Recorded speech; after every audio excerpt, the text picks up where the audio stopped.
क्या आप राहुल गांधी के साथ राहुल की कांग्रेस में नहीं खड़े हैं? कि मैंने नहीं कहा कि मैं इंदिरेवियन हूँ, क्योंकि इंदिरा गांधी ने जो तानाशाही चलाई 18 महीने के लिए, मैं उससे सहमत नहीं हूँ। इसलिए मैंने इंदिरा जी का नाम नहीं लिया। लेकिन सर, आप शागिर्द नहीं हैं, लेकिन आपकी पार्टी के नेता तो हैं, आपकी पार्टी के सर्वोच्च नेता हैं, वो गांधी परिवार से आते हैं और आप अभी भी कांग्रेस पार्टी के प्राथमिक सदस्य हैं।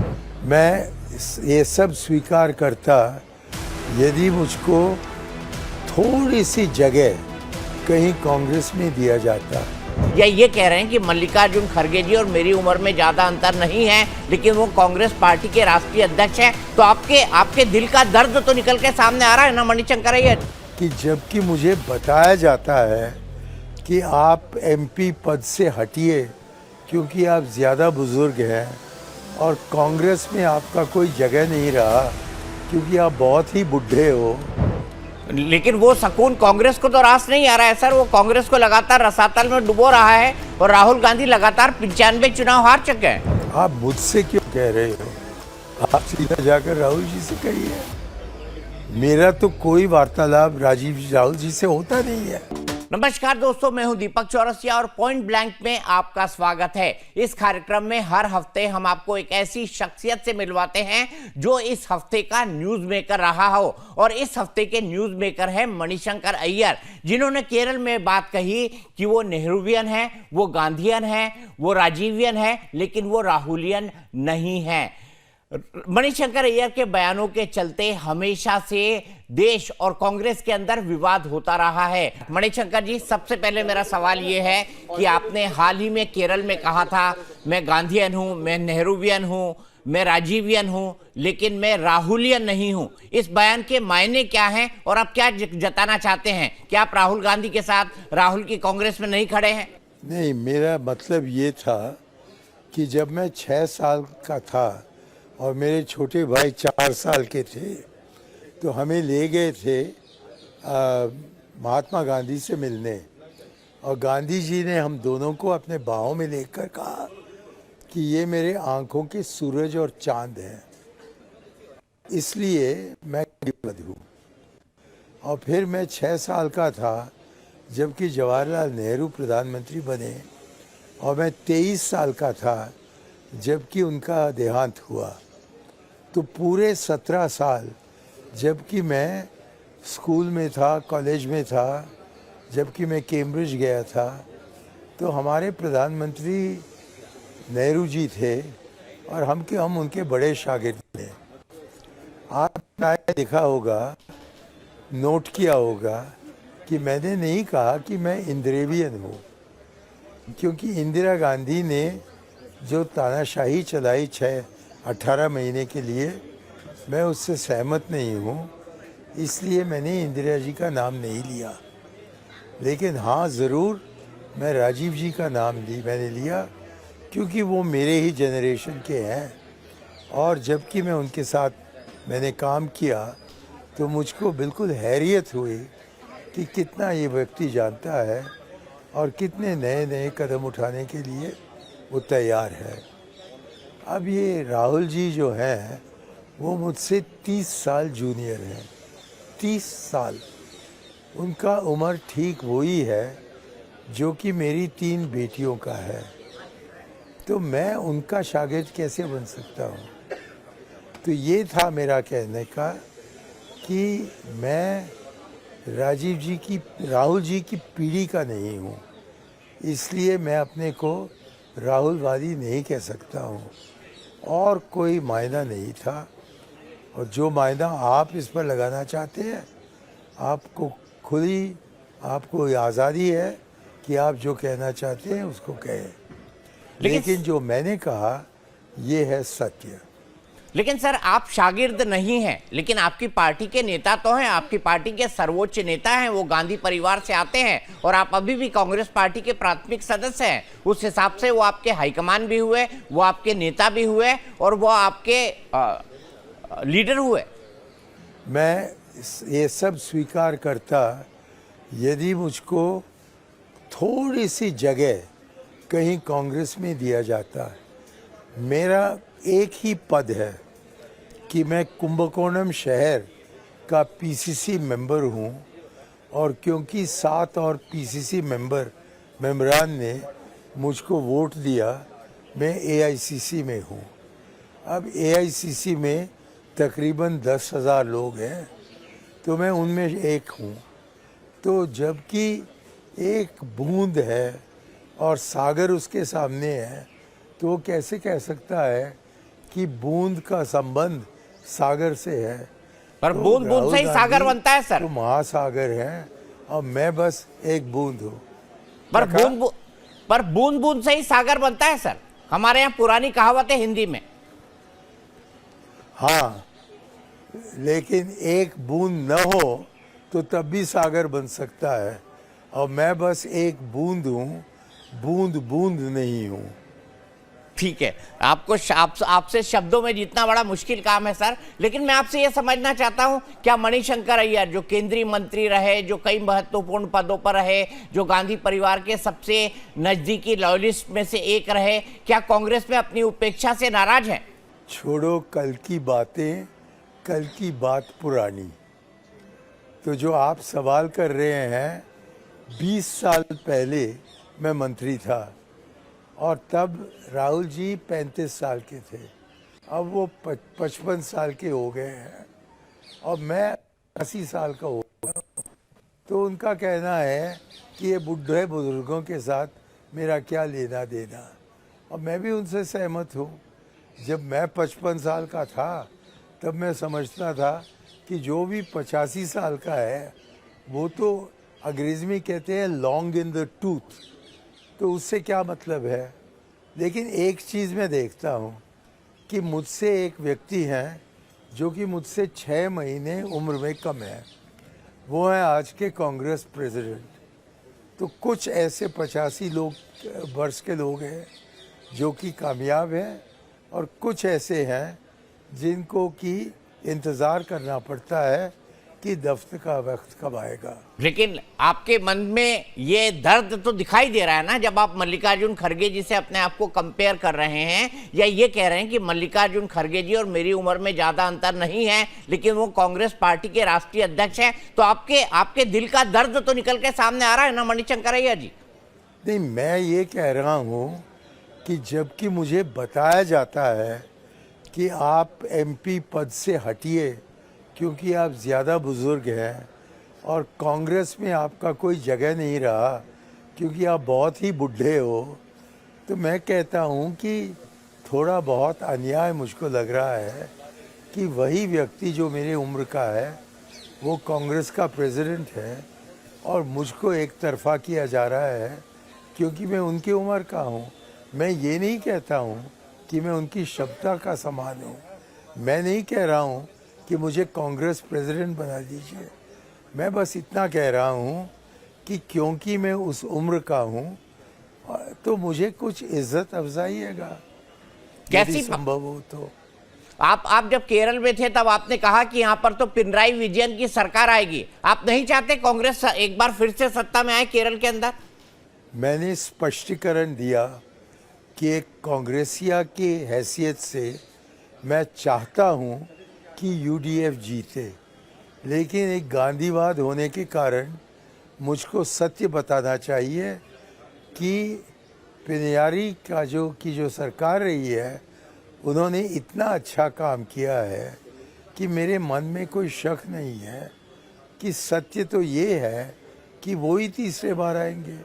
अब देखिए सबूत क्या है कि हमेशा हर चुनाव पर केरल की सरकार बदलती आई है, लेकिन पहली मर्तबा 75 साल के इतिहास में 2 बार वही रमेश चन्नीतला हारे हैं जो कि अब मुख्यमंत्री बनना चाहते हैं।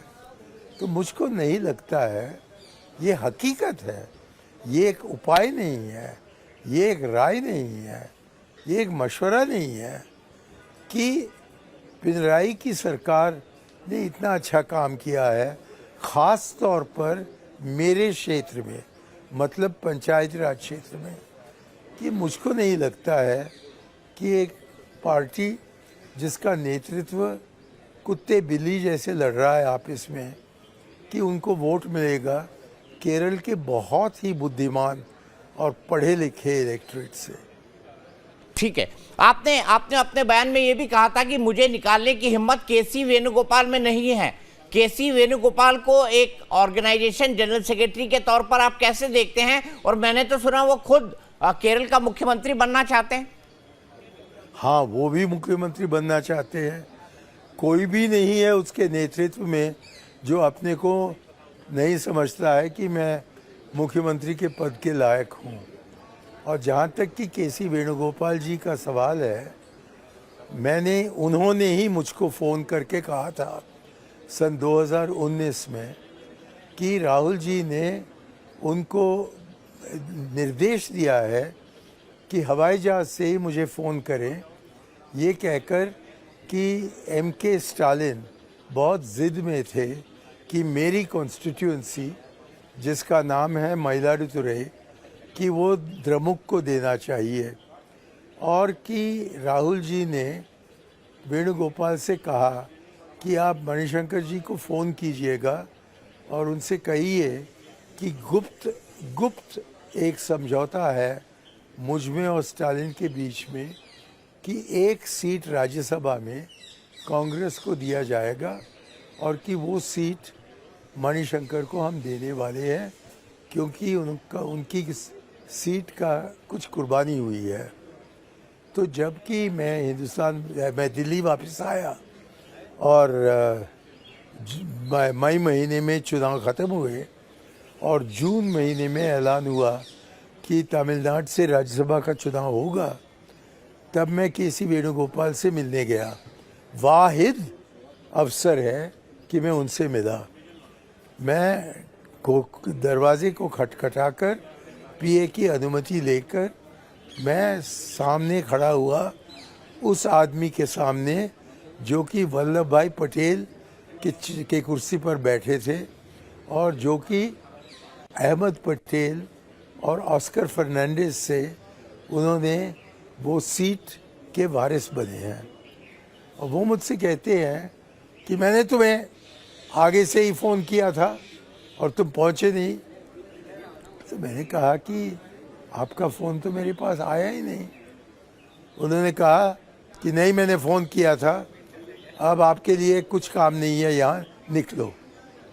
अब ऐसा बर्ताव रहता है क्या एक वरिष्ठ व्यक्ति के साथ, छोड़िए कांग्रेस के साथ। और 2019 से लेकर 7 साल तक मैं अपना मुंह बंद रखा हूँ, मैंने किसी को ये बताया नहीं है। लेकिन आज के दिन जबकि मैं देखता हूँ कि ये आदमी मुख्यमंत्री बनना चाहता है केरल में, तो मैं मजबूर हो जाता हूँ बताने के लिए कि उस ऊंचे पद के लायक नहीं है ये, और जिस पद पर है आज उसके लिए भी लायक नहीं है। और आप किसी भी कांग्रेसिया से पूछिए कि वो संतुष्ट हैं क्या कि केसी वेणुगोपाल ऑर्गेनाइजिंग सेक्रेटरी हो, तो मैं आपसे शर्त लेता हूँ 5 रुपए का, क्योंकि मैं गरीब आदमी हूँ, मेरे पास 5 रुपए से ज़्यादा नहीं है, कि सब आपको बताएंगे कि कांग्रेस की बलहीनता का बुनियादी कारण ये ऑर्गेनाइजेशन सेक्रेटरी है। तो इससे कहकर मैं और केसी वेणुगोपाल जी के बारे में कुछ नहीं कहना चाहता हूँ। लेकिन उनको चुना तो राहुल गांधी ने है, तो इसका मतलब राहुल गांधी, लोगों की परख राहुल गांधी के अंदर नहीं है। राहुल गांधी ये नहीं समझते कि किन लोगों को उनको अपनी टीम में रखना चाहिए और किन लोगों को नहीं रखना चाहिए। देखिए, पंडित जी ने एमओ मथाई को रखा, इंदिरा जी ने यशपाल कपूर को रखा, राजीव गांधी ने आर.के. धवन को रखा। तो ये कमी रहती है कि गलत लोग पंडित जी के ज़माने से प्रधानमंत्री के कार्यालय में घुस जाते हैं और उनके कारण से व्यक्ति को भी और पार्टी को भी नष्ट पहुंचती है। तो ये मैं नहीं कह सकता हूं कि मैं मात्र राहुल जी पर इल्ज़ाम लगा रहा हूं। मैं कहता हूं कि सिस्टम में ये कमी है कि जो नज़दीक हो जाते हैं वो अपनी पोजीशन को एक्सप्लॉइट करते हैं। और यही कारण है कि जब मैं प्रधानमंत्री राजीव गांधी के दफ्तर में जॉइंट सेक्रेटरी के लिहाज से पहुंचा था मार्च महीने तक, तो अभी घारे खां लिखते हैं अपनी आत्मकथा में कि अक्टूबर महीने में, मतलब 6 महीने के अंदर, राजीव जी ने उनसे कहा कि क्या मणिशंकर को हम कहीं एम्बेसडर बनाकर भेज सकते हैं क्या। तो घारे खान ने कहा कि बहुत आसान होगा साहब कि हम कोई जगह ढूंढ लें और उनको वहाँ भेज सकें। तो राजीव ने उनको जवाब दिया कि लेकिन वो आदमी मुझको पसंद है, और मैं उनके साथ रहा 5 साल। तो प्रधानमंत्री जो हैं या जो भी लीडर हों, वो तय करते हैं कि किनके साथ वो सुकून महसूस करते हैं। और जिस व्यक्ति के बारे में आप मुझसे पूछ रहे हो, इसमें मुझे दो राय नहीं है कि राहुल जी बहुत सुकून ढूंढते हैं वेणुगोपाल जी की कंपनी में। लेकिन वो सुकून कांग्रेस को तो रास नहीं आ रहा है सर। वो कांग्रेस को लगातार रसातल में डुबो रहा है और राहुल गांधी लगातार 95 चुनाव हार चुके हैं। और मैन फ्राइडे अगर राहुल गांधी के कोई है तो वो केसी वेणुगोपाल है। आप मुझसे क्यों कह रहे हो? आप सीधा जाकर राहुल जी से कहिए। मेरा तो कोई वार्तालाप राहुल जी से होता नहीं है। अब पिछले बार जबकि मैंने उनसे बात की वो था सन 2022 में, और उसके पहले मेरी बात हुई उनसे सन 2013 में। तो मैं कौन हूँ आपके मेघदूत बनने का? आप सीधा जाइए और राहुल जी को बताइए मुझको इस टीवी प्रोग्राम पर ये कहने से कोई फायदे न तो आपको मिलेगा, न मुझको मिलेगा, न राहुल जी को मिलेगा, और ना ही वेणुगोपाल को मिलेगा। क्या आपको लगता है तो कि आप राहुल गलत एड्रेस पर अपना पोस्ट कार्ड भेज रहे हो? मैंने आपकी बात मानी सर, लेकिन मेरी उतनी हैसियत नहीं है कि मैं राहुल गांधी को जाके सलाह दूं या उनको कोई जानकारी दूं। लेकिन मैं आगे बढ़ता हूं। क्या आपको लगता है अरे कि मेरी हैसियत तो आपकी हैसियत से बहुत ही कम है। कांग्रेस में आप कह दें कि मैं दीपक चौरसिया हूं तो 10 लोग खड़े हो जाएंगे, लेकिन आपने कहीं कह दिया गलती से कि मैं मणिशंकर हूं तो वही 10 लोग बैठ जाएंगे। ये है मेरी हैसियत। ये ऐसा कहना आपका बड़प्पन है सर। लेकिन मैं आपसे समझना चाहता हूं, राजीव गांधी की मृत्यु हो गई है। राजीव गांधी की मृत्यु हो गई है और आज मैं उनके कब्र पर फतेहा सुना रहा हूं। मुझे ये बताइए, क्या राहुल गांधी कांग्रेस का नेतृत्व ठीक ढंग से कर रहे हैं? हालांकि वो कांग्रेस के राष्ट्रीय अध्यक्ष नहीं है, लेकिन सर्वे सर्वा वही है। क्या उनके नेतृत्व में कांग्रेस ठीक ठाक ढंग से चल रही है? आपका क्या आकलन है मणिशंकर अय्यर जी? मैं कांग्रेस में कुछ भी जगह मेरी होती तो मैं आपके सवाल का जवाब दे सकता था, लेकिन जबकि मैं खुद कांग्रेस में नहीं हूँ तो मैं हूँ कौन ये बताने के लिए कि उनकी नेतृत्व सही है या नहीं? मैं नहीं जानता हूँ, क्योंकि मैं कांग्रेस में नहीं हूँ। मतलब मैं टोकन में हूँ, लेकिन असलियत में तो मैं नहीं हूँ। और तब मैं कौन बनता हूँ ऐसे बड़े जजमेंट बताने का कि उनकी नेतृत्व सही है या नहीं? ये दीपक चौरसिया का काम है, मणिशंकर का काम नहीं है। लेकिन मैं आपसे यह समझना चाहता हूं सर कि अगर नेतृत्व सही होता तो शायद वो 95 चुनाव ना हारते। हम पंडित जी के ज़माने में भी, इंदिरा जी के ज़माने में भी, लाल बहादुर के ज़माने में भी, नरसिम्हा राव जी के ज़माने में भी, राजीव गांधी के ज़माने में भी, सोनिया जी के ज़माने में भी, मनमोहन सिंह के ज़माने में भी हम चुनाव हारे हैं। तो ये नहीं है कि क्योंकि राहुल जी के नेतृत्व में हमने 2-4 इलेक्शन खो डाला है कि हम उनको बदले। डीएनए तो कांग्रेस का ये है कि यदि गांधी हो तो तब हम एकजुट रहेंगे, गांधी परिवार न हो तो हम बिखर जाएंगे।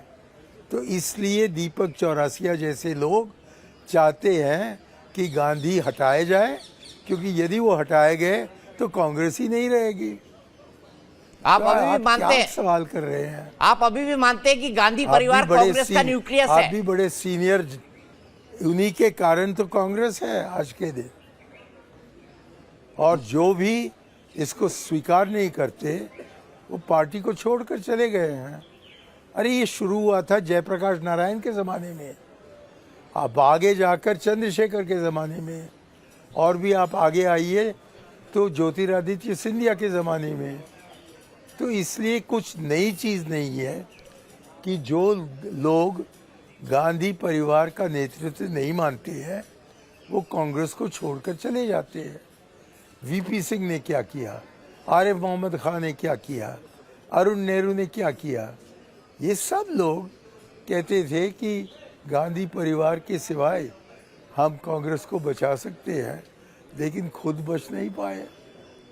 ये मुझे बताइए कि जो कांग्रेस को छोड़कर बाहर गया है उनमें से एक नाम बताइए जो कि कामयाब रहा। सब फेलियर हो जाते हैं। ठीक है, यह आपका आकलन भी अलग तरीके का है, बिल्कुल आपको बताता है कि गांधी परिवार की क्या अहमियत है। आपने गांधी परिवार के साथ बड़े क्लोजली काम किया है सर। मैं आपसे समझना चाहूंगा सोनिया जी के काम करने के तरीके में, क्योंकि अभी की कॉन्टेम्प्रेरी हैं, अभी भी वो एक्टिव पॉलिटिक्स के अंदर हैं, राज्यसभा की मेंबर पार्लियामेंट है, और राहुल गांधी जी के अप्रोच में क्या अंतर दिखाई देता है मणिशंकर अय्यर को, जो गांधी परिवार के इतने नजदीकी हैं?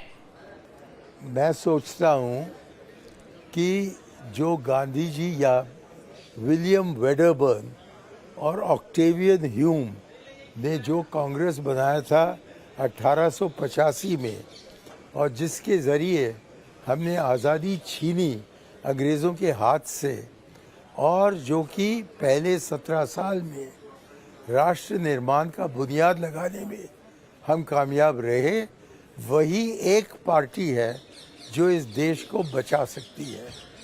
ये जो मोदी जी का राज है, ये इस देश के विभाजन करने में लगा हुआ है, धर्म के आधार पर, जात के आधार पर, भाषा के आधार पर, क्षेत्र के आधार पर, और इससे हमें बचना है।